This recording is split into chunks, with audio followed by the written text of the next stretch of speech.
මල්ලෝකේ මහමෘග රාජයා ආවරොන් සොයා ලොතොන් යන්නේ සෙයිද මොගුම්ගේ ගයා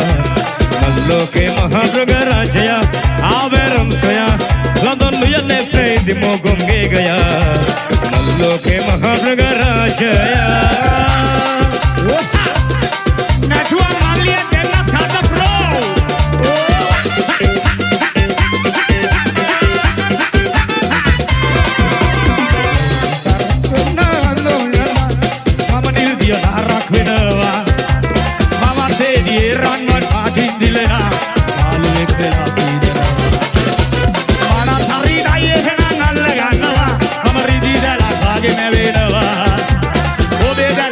Mama,